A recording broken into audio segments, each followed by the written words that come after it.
As the president is set to meet with the Israeli prime minister, the families of hostages still being held in Gaza are praying for a breakthrough to get them out. One of those parents is Yehuda Cohen, whose son, Nimrod Cohen, has been held hostage since the October 7th attack.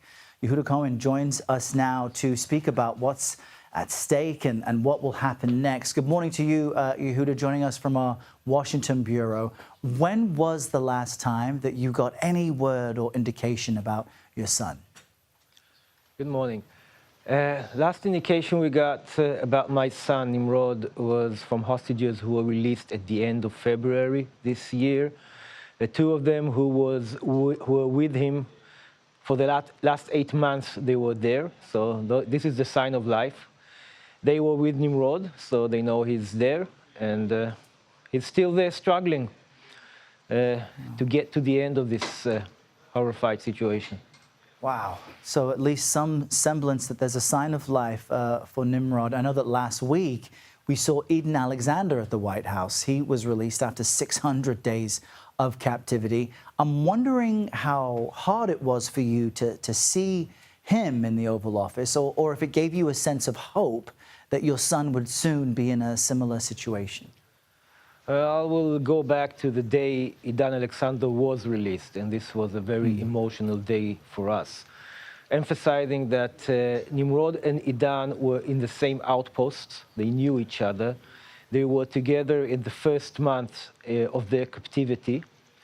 And the fact they are both soldiers. And thing is, and this is a little bit of criticism on my government, that an Israeli soldier was released by a US president, not by the Israeli government.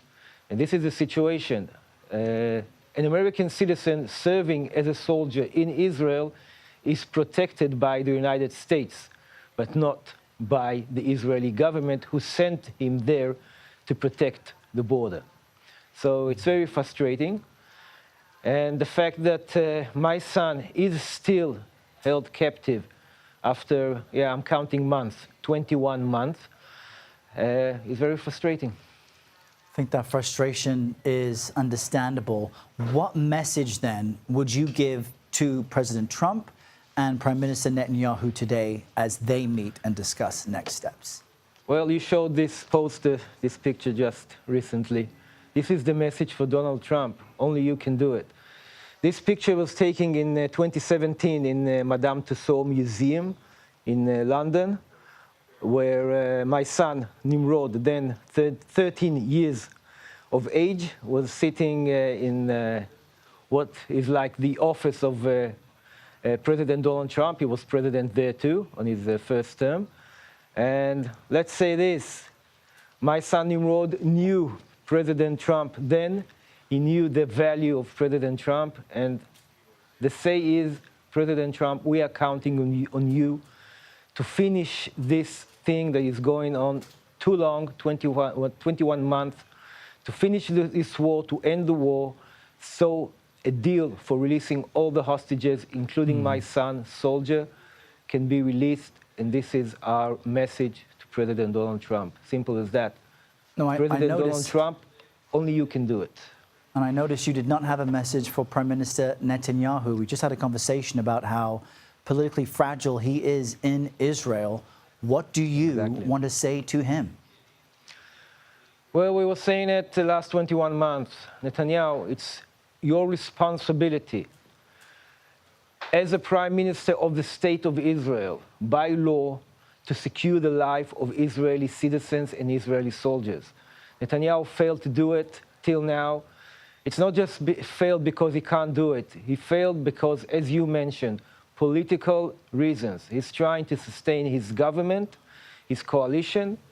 He knows that the extremists in his coalition will withdraw from his coalition and break the government if he will withdraw from Gaza.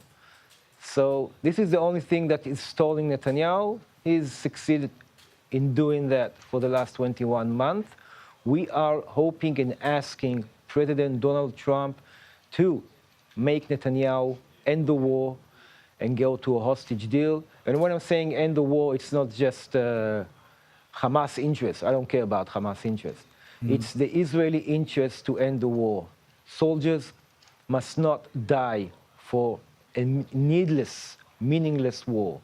And of course, hostages must not suffer because of a needless war. Well, Yehuda Cohen, we hope that you get the news that you've been waiting 600 days plus for here soon. We very much appreciate you joining us on CBS News 24/7. Thanks for your time today. Thank you very much.